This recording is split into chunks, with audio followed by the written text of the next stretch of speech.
so much. So as you mentioned, I'm an MIT and Harvard Law School scholar, and together with Sandy Pentland, we created a joint degree focused on computational law. So for the last 7 years, I've been thinking about how we can make legal systems more computational.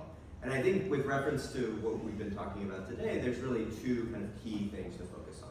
The first is using computation to further access to justice. So if we look at the kind of access to justice gap numbers in the United States, they paint a really dark picture. 90+% of individuals with civil legal problems can't find a lawyer to help them.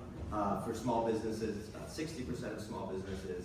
And fundamentally, like a traditional legal services model that is based on attorneys that charge at least $300 or $400 an hour doesn't really work for the vast majority. And so computational tools can help us bring access to justice to more people. And it was interesting to see that in the Accord, there's an emphasis on dispute resolution, right? Essentially trying to find systems like arbitration, alternative dispute resolution that can get people justice more quickly. At the same time, like as we're designing these tools for access to justice, there's something like very human about justice and legal systems, and there's this interesting balance to strike about increasing efficiency without undermining the human dimension of justice. For example, making sure that when there are ambiguities and judges have to resolve those ambiguities, we don't give that power of resolving ambiguities and acting in a quasi-legislative fashion to AI systems. And I think the best way to approach this is to kind of embrace a scientific method about doing all of this, right? So thinking about things like random control trials, where we actually work with people, collect data, and figure out what works best for people, an approach that I think Audrey Tang and Taiwan have really been pioneering. So that's on the access to justice side. The other side is regulating with computation, right? The kind of code as law, law as code dichotomy. And for all the reasons that Cameron mentioned earlier, that essentially systems are only getting faster and faster and human beings can't keep up with them, well, the traditional approaches to regulation aren't meant for what we're seeing right now. And at the same time, the way we regulate algorithms optimally might be different from the way that we regulate human systems. Sandy and I have come up with kind of two high-level paradigms for how we might be able to approach regulating algorithmic systems. I'll mention them briefly. I think they're interesting. So the first is regulation by design, the idea of embedding regulatory safeguards into the system itself. The financial system has been doing this for ages, right? If you think about gold coins that have little ridges on the side so people can't shave off the gold, that's an example of regulation by design. The gold itself, the coin itself, is doing the regulating. The regulator doesn't have to stand over your shoulder to watch. And so the question is, can we embed these kinds of safeguards into algorithmic systems in the financial sector and elsewhere?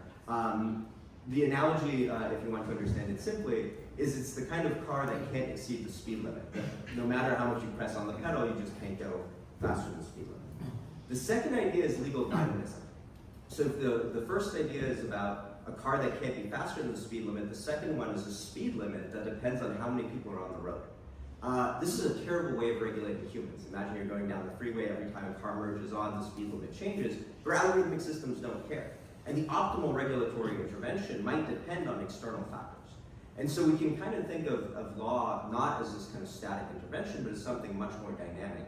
Again, in the financial system, this is almost obvious to do, right? When we have all sorts of, for example, trading stops that kick in when certain kind of market conditions are triggered, we can think about this more broadly if we're thinking about things like financial inclusion, which might depend on overall market sentiment, which might depend on kind of political discourse and other things that are going on in the broader world, and we can change the system to adapt. The key reason why we might want to think about these interventions goes beyond just kind of optimal regulatory intervention, but also as we think about compliance burdens. So if you look at the EU AI Act, a 500-page regulation with some gaps, with some ambiguities, it seems fairly clear, at least to me, that it's going to be extremely challenging for small companies to comply with this. Essentially, you're creating a system where the very large players that have huge compliance departments can keep up and everybody else is left behind.